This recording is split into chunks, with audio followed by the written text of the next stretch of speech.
All right, thank you guys all for being here tonight for our second Road to Residency of the year. My name is Danielle Broussard. I am an M3, rising M4 at Nova Southeastern University in Florida, and I'm also on the AAP Medical Student Council on the mentorship committee, and I will be moderating the event tonight. We have two program directors and four M4s who are with us tonight. And so I want to start off with introductions. So if the two program directors could introduce themselves, followed by the students.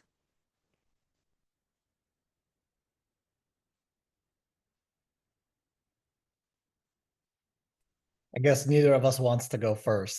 Just waiting. Go. Politeness. That's how you know we're PM&Rs because we're so nice. I'm Nikola Dragojlovic. I'm the residency program director at UT Health in Houston. And I'm Jamie Key. I'm the program director at the University of Kentucky. Thank you. And then the students. Jen, let's just have you go first. Hi, I'm Jen. I currently go to the University of North Carolina School of Medicine, and I matched at UNC for PM&R. Thank you. Reilly? Hi everyone, I'm Reilly. I go to AT Still University out in Arizona, and I matched at UT Austin, Dell Med. Okay. Thank you. And Matt? Hi everyone, my name is Matt. I go to Hackensack Meridian School of Medicine in New Jersey, and I matched at Rutgers Kessler in New Jersey. And then Kikelomo? Hi guys, my name's Kikelomo. I'm from Central Michigan and I matched at Northwestern. Okay, great. Thank you guys all for being here and all the participants on the call tonight. Thank you. We had several questions submitted, so I'll just get us started off with our first question. This is more so geared towards the students, but did you rotate at the program that you matched at? Anecdotally, I've learned of several students who rotated at the sites that didn't match, while students who didn't rotate at top programs did. And then a follow-up, if you didn't do an away rotation at the program you matched, how did you connect with that program to stand out?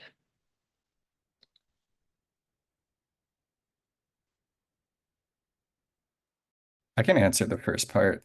So I rotated at Rutgers Kessler, I think in July last year.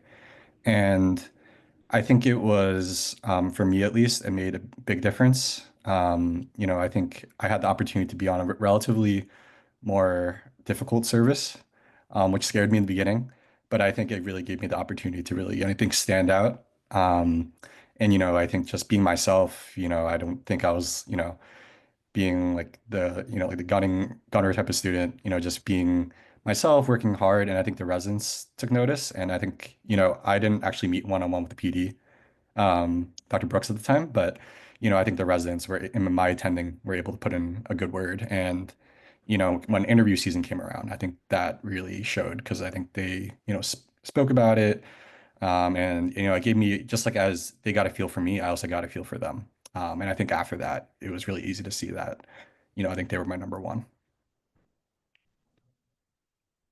I'll piggyback off that. I also rotated at Northwestern and ended up matching there, but I think I have a little bit more factors that go into it. I also did research.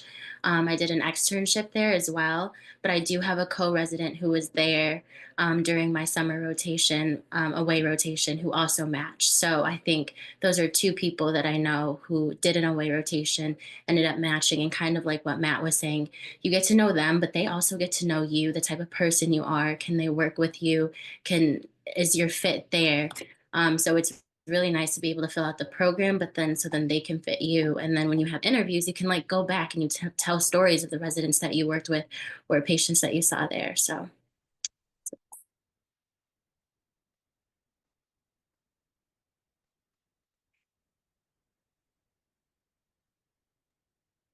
I'll throw in a PD perspective if everybody wants it.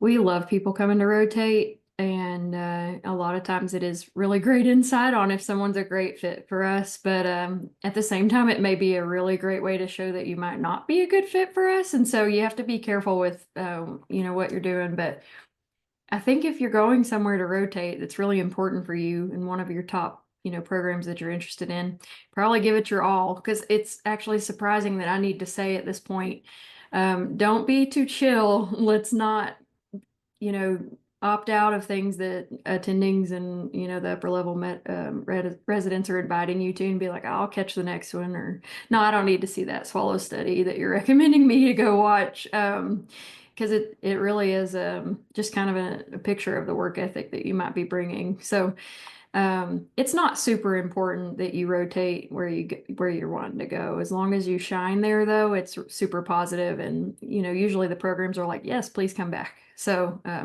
you can make or break your situation, but hopefully it goes well wherever you end up. Just try to do your best and put on your best gunner face.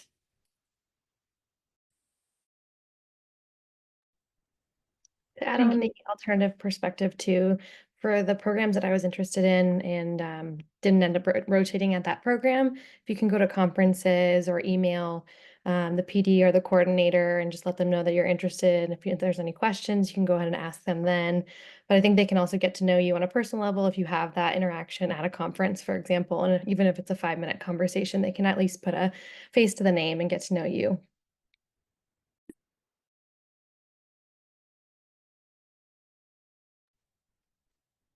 Great. Thank you guys all for that perspective. I'm going to move on to our next question. That's a little bit of a follow-up from the previous one. How many away rotations do you recommend students do?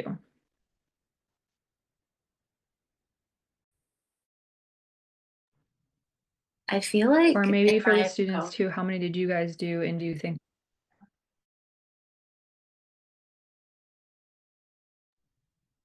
Go ahead and finish, Danielle. Sorry. And then I.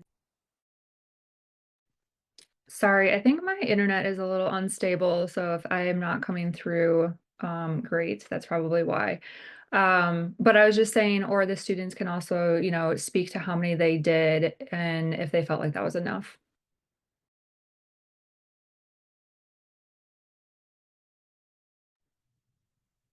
So I was just going to say that I did 4 away rotations, but I don't necessarily think that there's a magic number. I don't think you have to do 4. The reason why I did 4 was because at my medical school, there's no PM&R rotations at all. So I felt like I needed that exposure and wanted that exposure. And to be honest, I wanted to see as many different programs as possible, and kind of feel out a lot of different other perspectives. So each rotation, I did something different, like TBI or spinal cord, so I can really get a full breadth of what PM&R was, because that will also come up in questions like, what has your exposure been to PM&R? And so I wanted to make sure that I fully understood and had that exposure, but then also was able to see different programs and how different programs operate. So I did 4.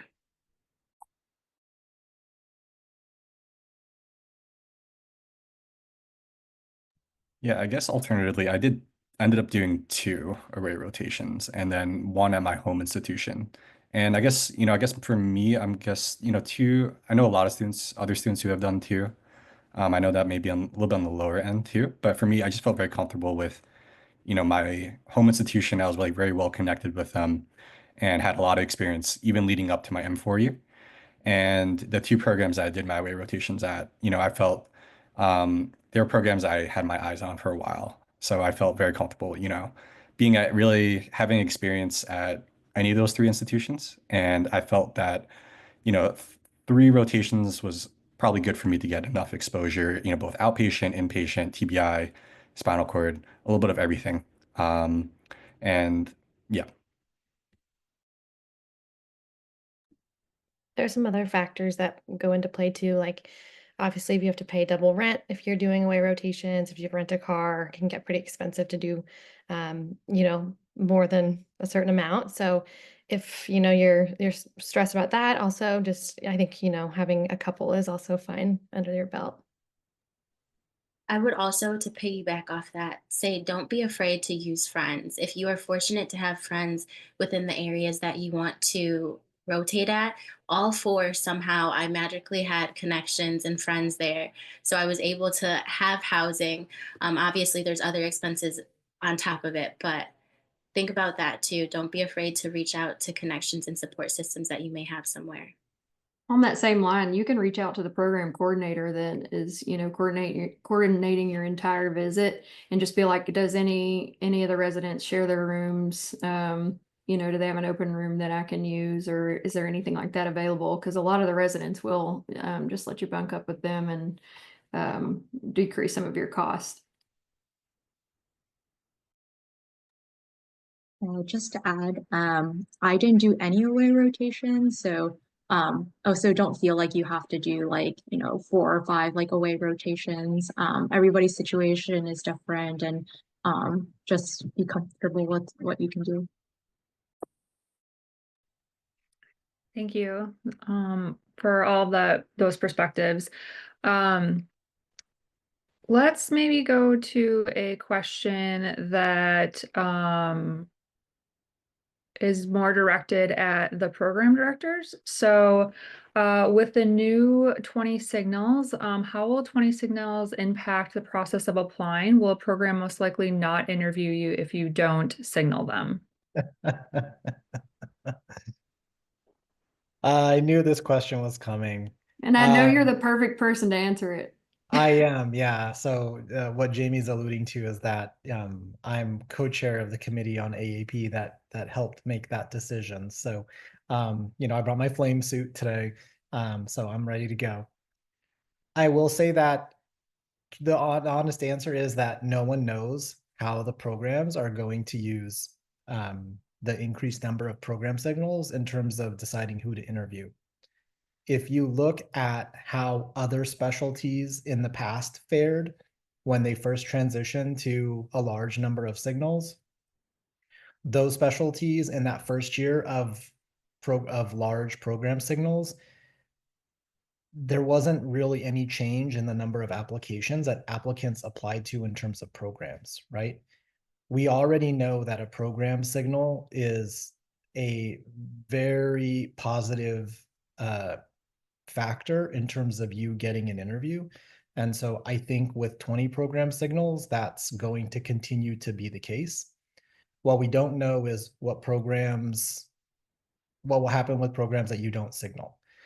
And I will tell you that, having surveyed and talked with a lot of PM&R faculty members across the country related to this topic, the opinions on how to review applications, with 20 signals that you all have is extremely varied, right? Every program director has given me a different story about how they're going to review applicants. I do not think there's a good way to like quote unquote game the system here. I don't think that there is a single solution that fits everyone. What I would tell you is that, previously you had 8 signals, right? That was like 8 places you could tell that you really want to be there, right? Now you've got an opportunity to tell a much larger group of programs. And what that does is help better distribute the signals across programs that are maybe in your like mid-tier, right? Or maybe even programs you might consider like a safety for you. So it definitely gives you more choice in terms of telling programs, hey, I can see myself, being a resident at your program. And so I think you need to use all 20 signals. And if you're a person who feels like, because you have, this or that factor on your residency application that makes you less competitive and you need to apply to more programs than that, like you do it, right? Because you're the one who needs to be able to sleep at night when it comes to the application process, right? And when it comes time for you to apply, you really want to get your application out the gate right at the beginning, right? Jamie knows this very well, right? You get, big batches of applicants come in and you're going through them and you're trying to make sense of, who should we interview, who's on our wait list, etc. And you get into the role of interviews in like October and November, right? And you randomly log into ERAS in December, and you see people who just applied to you like a week before in December, right? Those people are applying to your program in December because they didn't get enough interviews. And we know that. And, obviously as a program director, I don't want to recruit someone who like, I'm their like whateverth choice because they didn't get interviews at the places they wanted to go. So, in my mind, how can I look at that application as someone who like really wants to be at our program? So you really want to get all your applications out in the beginning, and you want to get all your signals out in the beginning, right? I tell applicants every year, the day that applications open, you hit send. And every single program you want to apply to, you apply. And every single program you want to signal, you signal, right? Use the signals to your advantage to draw attention to your application to places you want to be. And then when it comes to the geographic signals, the thing that you need to know about geographic signals is that those can also have a positive influence in terms of you getting an interview, but the influence is nowhere near as strong as a regular program signal, right? And the geographic program signals are a bit tricky because residency programs are scattered across the country in terms of density. So the region that I'm in, right in the South, has a moderate amount of PM&R programs, right? But some of like the West Coast, has less comparably still. But then the Northeast region that has like New York and New Jersey in it has like a bajillion programs, right? So because of that application density. And so if you know that you're trying to be in a particular region, that's a good way to show your interest to all of the programs in that region, right? It can also help programs understand ties or interests that you may have to the area, right? We tell our applicants from Texas, excuse me, it's so common for people who are from Texas to want to stay in Texas. How does Mayo and University of Minnesota and University of Wisconsin know that this person from Texas wants to go north? They don't know that unless you have a way of telling them, right? And so a program signal is a way of doing that. A geographic signal is a way of doing that, because in the geographic signals, you have a little blurb that you can type about why you might want to be there, or what connections or ties you might have to the area that aren't maybe immediately apparent in your application. So you use all these tools, not in any way to try to game the system, right? I want you to think of it as a way of like communicating to the program directors and the faculty what your interests are, right? And that should be able to guide you plenty. Yeah, I won't prolong that talk because he's the best one to give you the answer. I would just say, having 20 signals for you just makes it a great starting point for us, because we're going to review everybody anyway. It's what we do at UK. I'm going to review everybody's applications. So it might give me a good starting point to, single out the people that really said, hey, you are one of my top 20. But after that, everybody's going to get the fair shot at my review. And then just to piggyback off of the geographical thing, I think having 20 signals probably makes the geographical thing less as important, because if you don't choose a geographical location, then it shows us that you have no preference. But if you choose a geographical location that's not us, then we will know that we weren't in it. And so that's the only negative piece of using the geographical preferences. If the programs aren't in it, we're going to know you didn't pick ours. So having the 20 signals actually goes to your advantage to be able to still, maybe you didn't pick our geographical location. This is kind of how you play the game. And he said, don't make it a game, but you kind of can a little bit. You can not pick our geographical region, but hey, UK's great. We know they're great. They're the hidden gem. Then you give us a signal, but don't pick our geographical location, right? So you can work it to your advantage, but I think it makes the geography part a little less important. Thank you both. I know that it is a difficult question with it being so new, and we all really appreciate your answers to it. So thank you. The next question is for the students. Now that you've matched, what specific advice would you give your younger self at the start of your residency application journey?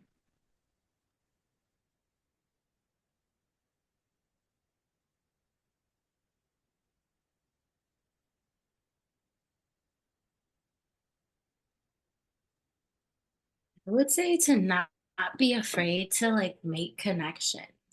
For example, I tried to go to a lot of conferences, and something that I'm glad that I pushed myself to do, that I would tell my younger self to keep doing, is kind of how, I forgot who said it, but go up to PDs and introduce yourself, like have conversations, talk about your interests, go up to residents, reach out to them, even via social media, get to know them, get to know their program through them. And I just say, don't be shy, don't be afraid of rejection. Just put yourself out there. I would say that to my younger self.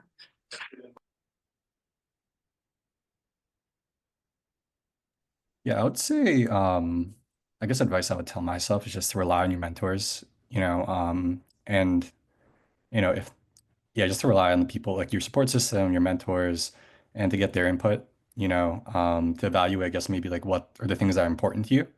Like for me, I think, when you're applying, you start dreaming about like, oh, moving out. Like I'm from New Jersey, like born and raised in New Jersey, and went to college in Baltimore. And the idea of going out to like California seemed nice. But, the more you talk to family, I'm like, oh, and talk to my mentors, like, oh, like what's important to you? And I realized, oh, it's maybe staying around, New Jersey, New York was something that I highly valued, and that all my friends are here, I have a good support system here. And I think being able to talk that through, it like really makes a difference. So I would just, and I feel like I definitely could have relied on them even more, like when it came to my application as well. So yeah, I think just relying on mentors. Another thing that I think will help with increasing the signals is, so you submit your signals right in the early application process when you submit, and then later in the application process, sometimes I would look back and say, oh, that was, why did I signal? Similarly to Matt, it's like because it was in a different geographic location that I realized maybe I don't want to be in. So maybe doing that research. I know it's kind of busy times, you're taking boards, you're doing aways, but before you submit your application, really kind of hone in on those 20 programs. Now is a lot more, which is nice. But I guess this gives you more flexibility of the signals too. So just do some more research though, if you can, of programs that you really do think that this could be a good fit. And don't wait to the last minute, because sometimes waiting the last minute, I was like, oh, that's a good signal. Let's do that. But yeah, so giving that a little bit more time. Yeah, one thing I feel like I would have liked to like know a little bit more about before going into application season is more about the couples match process. I actually did couples match with my partner, and we both ended up like matching at UNC, which is great. But I wish like I had talked to like more people who had gone through that process before, who had like made their rank list and just like understood like how that works for people going through couples match. So if anything, doing that and really understanding like what I was getting myself into along with my partner was something I wish I had done beforehand. Great, thank you. And this, I think, is for everybody. What is the best way to connect with residency programs, both the residents and the directors, outside of away audition rotations? I know, Kikelomo, you kind of talked about going to conferences, but is there other suggestions or advice that you would give for this question? So from the program director's perspective, I will tell you that like all of these events that are being held, either by AAP and other organizations are great ways to connect individually with, residents or soon to be residents and get your questions answered, right? You have a self-selecting population here of people who want to help you, right? And so I'm sure that if you lobbed a question or two at every person on this panel, they would be more than happy to answer for you. So when you go to events like this, realize that the people are there because they want to help, right? And so if you get their email or their like Twitter info or something, you can always ask them a message there. What I will say for like the programs and the program directors, not every program has the same resources for their social media. And so if you send them a message on Insta, you don't know how often they check their Insta messages. You don't know who checks those messages, right? It could be the residents, it could be the coordinator, it could be a social media coordinator that's part of their university institution, right? So if you have like direct questions that you need to answer the program director and you're not going to get a chance to meet that person in one of these like online meetings, email the program coordinator, and the program coordinator of that program can get you in contact with the chiefs or the PD, right? Or the APD, someone who's going to be able to answer your questions. But I wouldn't hesitate to reach out at events like this, you know, and, you know, ask for email addresses and use that as an opportunity to like introduce yourself and ask a question. Now we're coming up on a busy time of year, right? These medical students here are going to graduate soon. They're going to be moving to wherever they're doing internship. The program directors are already gearing up for recruitment, right? So I wouldn't expect to be able to, you know, get a 30-minute meeting with a program director ahead of interview season, right? But if you've got a question or two you want to email about, or, you know, put a bug in their ear for 2 minutes, like Kikelomo said, you know, these are great opportunities to do that. Yeah, I'll just say the panels are great. You're going to start recognizing each other as you start rotating around these things. Go to all the different groups, AAP, PM&R, AOC, PM&R if you're DO. They're all so useful, and so many panels are going on from here until the end of the match cycle.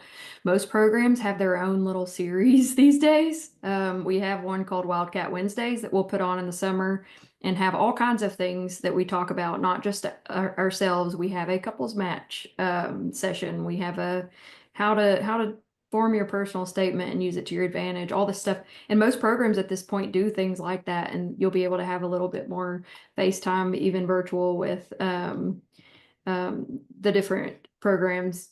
Yeah, so we have a lot of examples in the chat too. But I will say you're joining the best field that exists, and we all want to help you, and we all want to see everybody succeed and progress. And so everybody that has worked with me or rotated with us knows you can come up to me and be like, you know, I'm kind of interested in just being around the area. And so it's important to me to get to know Louisville and Cincinnati and Indy. We are very good friends with all of them. And we know a lot of the residents that are in those programs, right? Because they've all rotated in the area or we've met. PM&R has a lot of friends. And so the cool thing about our field is that we can connect you with whoever it is and wherever you're trying to go, because ultimately we want this field to be the greatest and for you all to, you know, find where you fit. Because I have 7 spots, right? How many people are in this room? Way too many. So we ultimately want to put you where you're gonna, you know, find your homes. And so I think just reaching out in general and just saying, who do you know where, or I'm looking at this place, who do you know and who can you connect me with? And most of the residents in most places are going to do the same thing.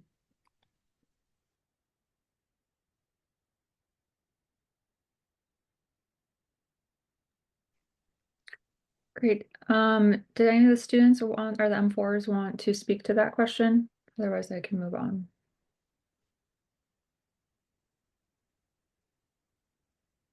Okay.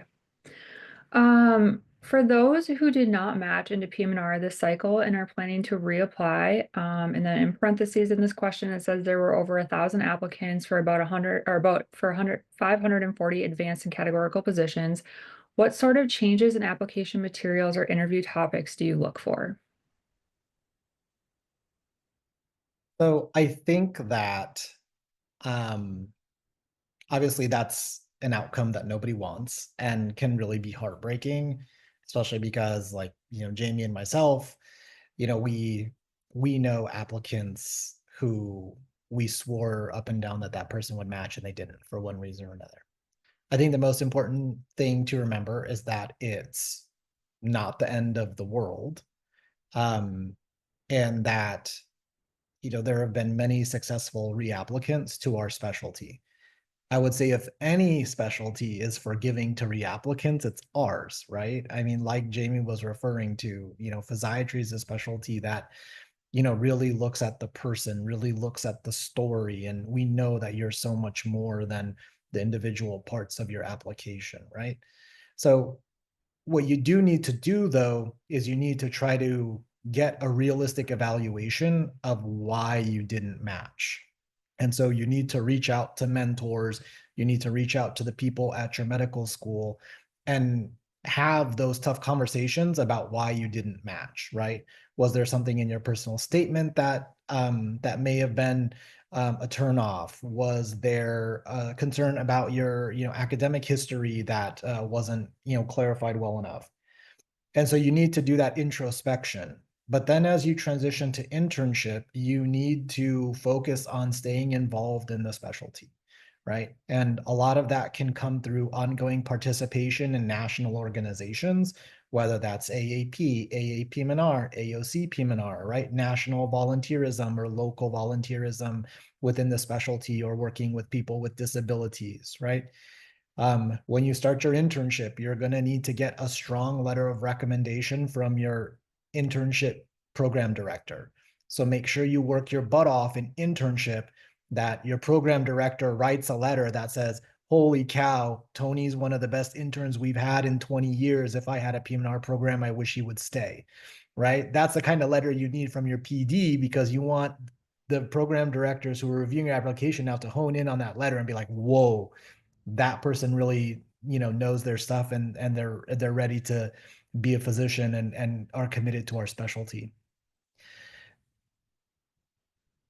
Most people, aren't going to have time to prepare and take step 3 by the time applications go out, right? But if you're going to take step 3 to have those results in, make sure you do well on it.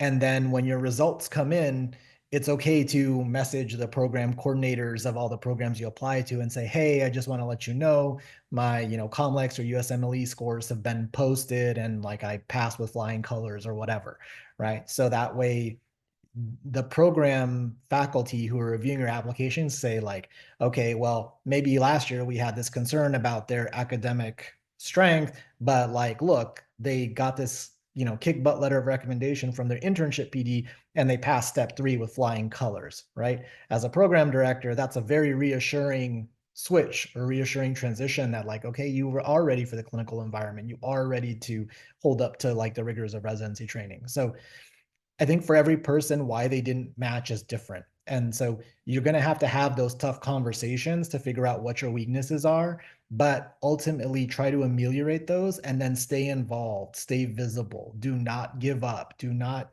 back away from physiatry, because it's absolutely a specialty that, you know, for lack of a better word, loves the underdog.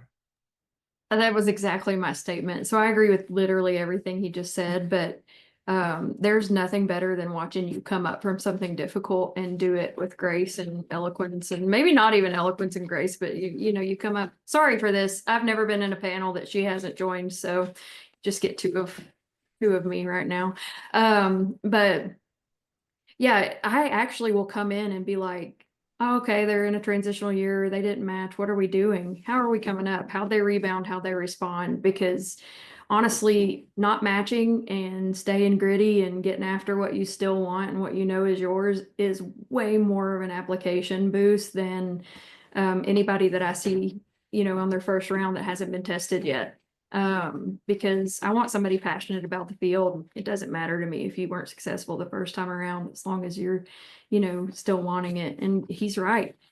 There's so many people that are so capable and so deserving, and they just don't make it because we don't have enough spots. And it breaks my heart every year. And so if it's your second time through, or, if it happens to you later, and we hope it doesn't, don't give up on it, because again, it's an amazing field, and it could be a completely different round the next time. Yeah, the one thing I'll just add to that, thank you, Jamie, is that, a lot of the people who have not matched PM&R and then, reapplied and gotten in again, a lot of those people are pretty visible on social media and like stay involved with these organizations that they were a part of, whether that's PM&R Scholars, Representation in Rehab, or any of like, the other 3 organizations that we talked about in physiatry, right? They stay involved because they care. And if you can find out who those people are and reach out to those people, they can give you advice on, what they did that helped out, right? Maybe it was something as simple as, you applied too narrow or you applied too late or something of that nature.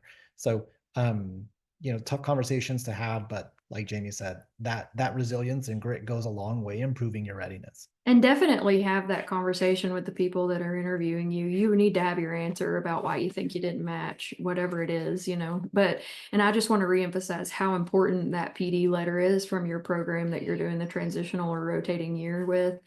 I go to that first when I'm reading letters. How's it going? Right. And if they want to keep you, or, if they say you're killing it, then it's kind of that it washes out the, are they weird?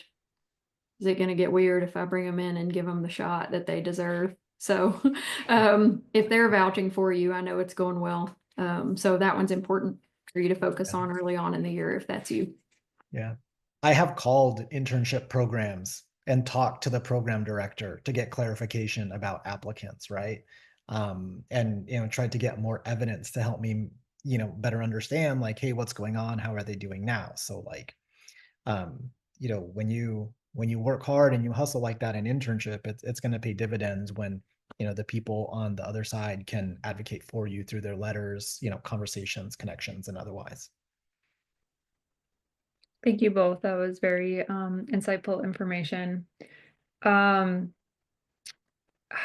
did the M4s, how did you guys go about preparing for interviews? And what are some interview questions or situations to be prepared for?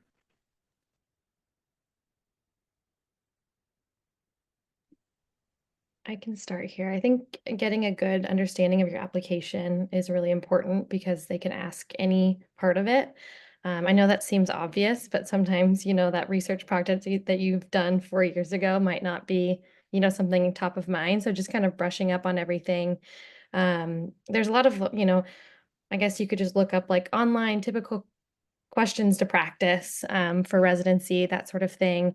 I think AOC, PM&R, and I know a lot of the other programs put on like practice, practice interviews with various residents who volunteer their time. I did do that kind of earlier on in the application cycle just to kind of get the nerves out, just practice saying it out loud. And then obviously kind of leaning on your people around you, your family, your friends, your fellow classmates, just asking each other questions and kind of just getting an idea of what you'd like to say. I know people have varying perspectives on how like rehearsed you want to sound, but I think seeming confident is important too. Yeah, I did a lot of mock interviews, and I believe this past year AAP also hosted mock interviews as well for students, so I got a chance to do that. My school also was able to host mock interviews, and I think even if it wasn't with like a physiatrist or a physiatry resident, it was nice to do with somebody who was like outside of physiatry, so you could also really show other people outside of the field, like how passionate you are for the field and sort of explain what physiatry really is. So I would definitely say like practice is really, really big thing. And also really reflecting on like your experiences and as Reilly had mentioned, really understanding your application, reflecting on your experiences and kind of what brings that to the table and your role in physiatry and what you kind of have for the future in the field. So yeah, all of those things helped me with interview season. One thing I want to add to this question is if you can't make the pre-interview, whatever they call it, meet and greet, pre-interview, virtual dinner, whatever it is, if you can't make that or don't even want to make that, I would still reach out to whatever resident is leading it or the program coordinator that's putting it together and just be like, I can't come for this reason or I'm working. That goes so far than just a no-show, okay? Because it just kind of shows a little bit of extra effort on why you couldn't come if you couldn't. Because there's so many times when the residents will put together their list and be like, we don't know them very well because they didn't come and they also just didn't no-show. We didn't hear from them, so we don't know. And it could put a really excellent candidate the faculty love just down a little bit. So that's one thing that I would add as you're getting ready to do your interviews is just communicate with the program if you can't be there. I will also say on Reddit, there is I think an Excel sheet just floating around of just a whole bunch of questions. So that's just a little plug. I don't know, just there. Watch what you read though, right? Because some people Yeah. come and rotate and they didn't have a great month because of who they are. And then you'll get some blast on the page. So Yeah, so there's gotta two. be There's careful. two. Yeah, I The think Reddit with sheet. this cycle, with this cycle, take everything you say with a grain of salt. One, you're gonna get a lot of advice, a lot of feedback. I think personalities can be different. I think there is a Reddit sheet that basically kind of talks about the program, which I think is what Dr. Key was talking And we about. can clearly see it all. Yes. And then there's also an Excel sheet though that somebody put together of like common questions that you can come across, of like very common questions, or like why PM&R, what exposure have you had, and just those generic questions. But in this process, take everything with a grain of salt for that reason. Yeah, I'm not gonna go off on my usual tirade about the Reddit sheet. We I both hate could, that yeah. thing. But I'm gonna spare you all that Eastern European sentiment that I have boiling in my veins. But what I will say is, just sort of echoing and adding to what people said here, right? The interview is an opportunity for you to show off your passions and your interests and why you want to do physiatry. And you also need to be prepared though to like talk about not physiatry stuff, right? So like if you talk about how much you love growing Monstera plants, you're going to find someone who's going to talk to you about Monsteras. You better be ready to talk Monstera. Okay. So like, in PM&R, we're not going to be pimping you, right? We're not going to ask you to move like 50 M&Ms into a jar with chopsticks in less than 20 seconds or something like that, right? We're not like neurosurgery. Okay. Sorry, Anthony, that was going to be your big guy. I know. But like, just be prepared to be yourself, right? Speak to your passion, speak to who you are. Don't be like, please be authentic always, right? Be yourself. Because if you come off like a salesperson, like trying to, like sell a pitch, we're going to pick up on that. Like we know how to sniff that out. Like we're program directors, not our first rodeo. So be true to yourself and be ready to just have fun with it. I can understand the nervousness on your side of the table, but I will tell you, if you ask like the residents and the program directors what they like about interviews, they love about getting to know people. And that's really what this process is about, right? Getting to know you on a better level and seeing, like so many people have said, like, are you going to enjoy your time with us in Houston, or are you better off in Kentucky or Chicago or somewhere else, right? Because as much as this process is about us getting to know you, you're also trying to get to know us. Don't forget that, right? Because you got to spend 4 years with this mug, you better be ready, right?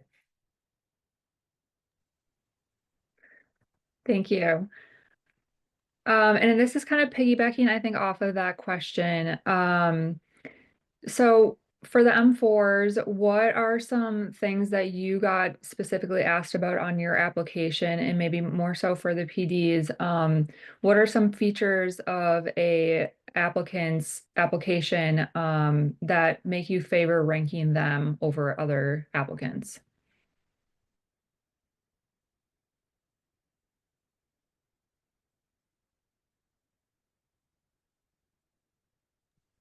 Not sure if this entirely answers your question, but I think for me, I noticed that like a common theme I think during my interviews I got asked about was definitely to describe just my experiences more. Like why, for example, like why did I make that like the most significant experience? And that usually led to, like more conversation. And I think that goes back to the point of just being yourself, being able to talk about it, being able to share, funny stories or like why that was important to you. And another thing I always got asked about was like my hobbies. Because there's a section on ERAS where you can put, like things that you like to do. And for me, I think I put like it was like running or like barbecuing. And I think that came up in like almost every single interview I had.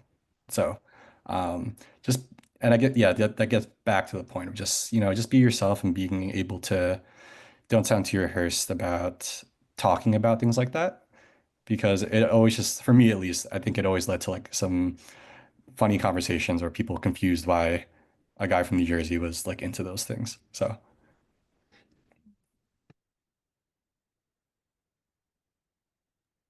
The hobbies section is my favorite. It's where I go first. So make yourself, unique in whatever. My favorite thing ever is like you talking about some normal hobby, running, hiking, but phrasing it in a way that's pretty unique is a lot of fun for me. But yeah, if you list it, you better be ready to talk about it because somebody's going to bring it up.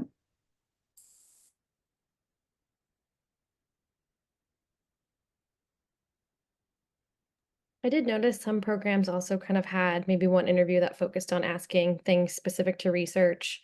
And then another would ask about, hobbies, another would ask about different experiences. So kind of just having that be prepared to answer kind of that breadth of information. And usually it didn't always, last that whole time. Also, again, it kind of just, it's very casual. Like I think what I was so surprised about these interviews was that it was way more comfortable and more fun than I anticipated. So, go in with a good attitude and don't be so stressed because I think it ends up being really fun in the long run. Yeah, I want to just echo that. This was probably the least stressful interview process. Like it's nothing compared to trying to get into medical school with the MMIs. And I think it just shows just how fun and outgoing and nice PM&R is as a field because you really meet all these people and you just have fun conversations and organic conversations. And you'll be stressed with the first couple and then you'll like slowly relax and like have fun having all these conversations and talking about all the hard work that you've done and your passions. So it truly, it's a fun process, I will say.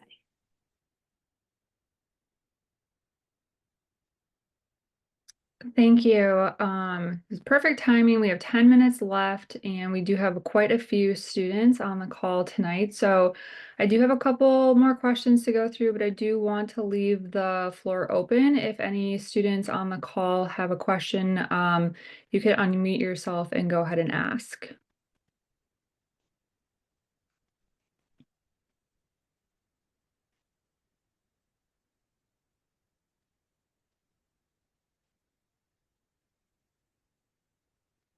No questions? All right, I will continue. This one I thought was an interesting question. How do you navigate having a specific fellowship interest, such as brain injury, while still showing love for the field of PM&R in interviews? How do you identify good residencies that lead to fellowship training? I'm gonna take this one. So first and foremost, if you're gonna do any subspecialty of PM&R, you have to remember that you need to be primary PM&R boarded first, right? Because that's going to be the base of your training, whether you want to do spinal cord, brain injury, pain, sports, whatever it may be. You want a solid foundation in PM&R, right? That's going to be teaching you differential diagnoses and history taking and physical examination skills and safe patient care. So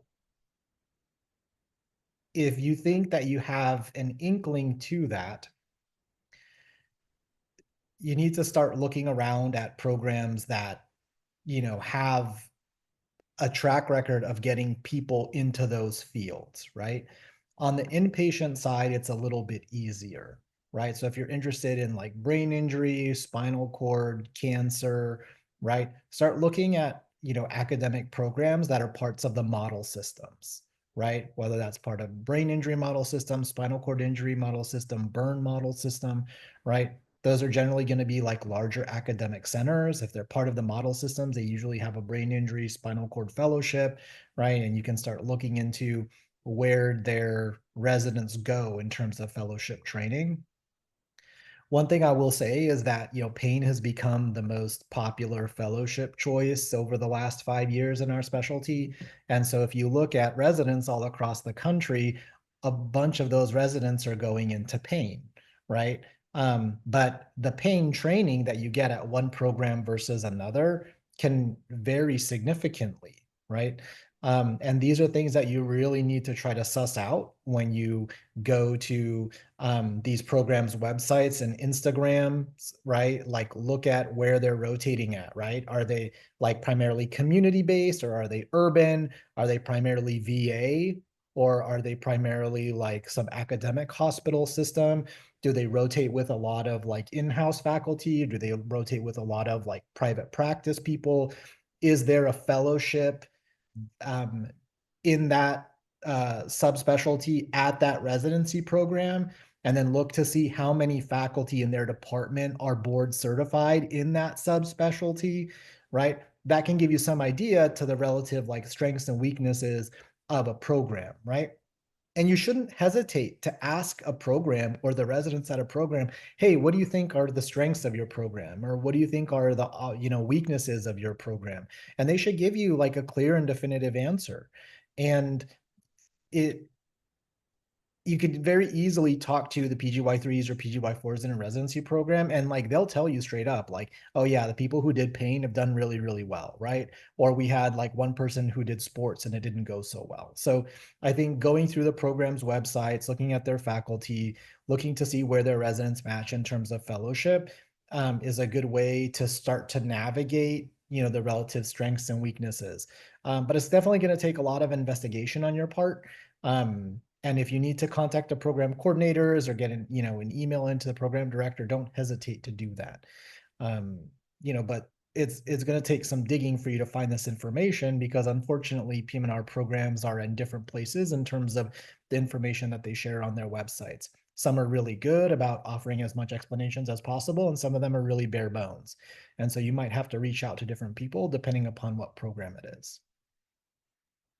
I'll just add a couple things. All of that is exactly how I feel. It is important if the location has a fellowship that you might be interested in.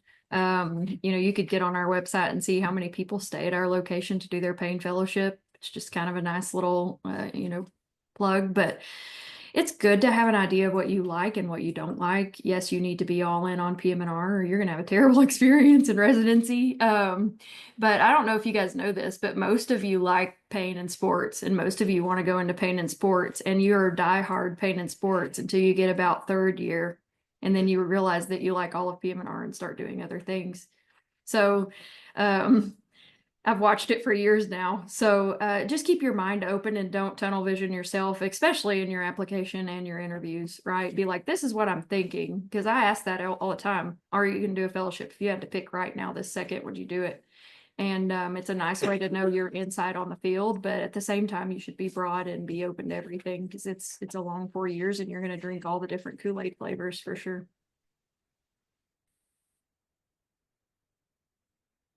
You all also have various ortho or sports injuries that got you into the field. Just so you're aware. Thank you so much. I think there is one question in the chat, but I think it just got addressed. I think to end the event tonight is a great question for those interested in PM&R who might not have a mentor. So how do you go about finding mentors in PM&R, considering it's not a field many medical students typically have much exposure to?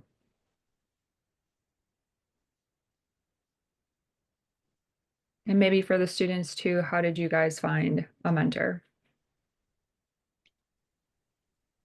I think there's a lot of different routes. I think one, there's conferences, kind of as we talked about. There's AAP, AAPM&R, AOPMC, and then also there's these talks that you can go to. I think knowing your passions, knowing the things that you're interested in, you can kind of find the people who are in those avenues doing the things that you want to do. And then you'll get that exposure through those conversations or through those panels. And then you can reach out to them that way. Like we said, the nice thing about PM&R is everybody's so nice and wants to help. So you can literally just send them an email or get their name and their contact information and reach out after and just continue to follow up. If people don't reply, I would also say, like, don't take it personally. People are busy. Just do another follow-up because people genuinely want to help you and help you get to the place that you want to be. So just exposing yourself to people and the passions that you are interested in, and kind of the field that you feel like, or areas that you feel like you want to investigate. I want to address something in the chat talking about failures of various board steps and then followed by a pass, and whether or not this should be included in your personal statement. It's an important thing, right? It goes back to not matching. You want to talk about your failures and mishaps and struggles, whether it's I had to take some months off for whatever various reason. I needed to step away for a minute. I needed to retake a board.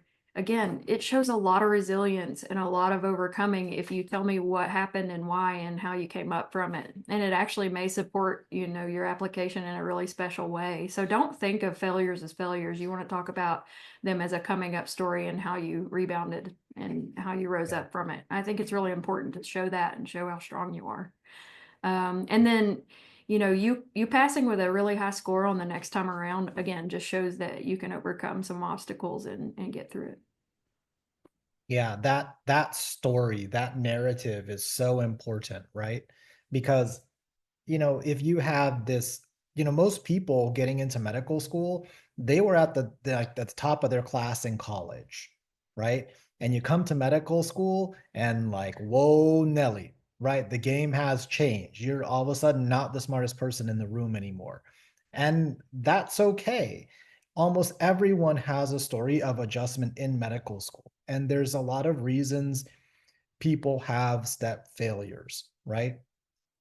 I have run into, I don't even know how many applicants, and even like successful physicians I admire who the step failure was how they got diagnosed with a learning disability, right?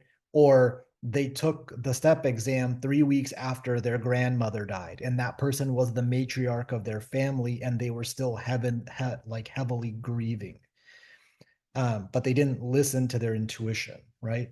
So there's a lot of reasons for step failure that aren't necessarily like related to like your performance, quote unquote, right? But like Jamie said, you really need to use that as an opportunity for self-reflection and do better, right? You need to like, you know, look within yourself and fix those issues so that way you can perform and be the physician you want to be to your highest potential, right? And in demonstrating that, you've shown that grit, you've shown that resilience that we know you're going to need in residency, because residency in many ways is even more difficult than medical school, right?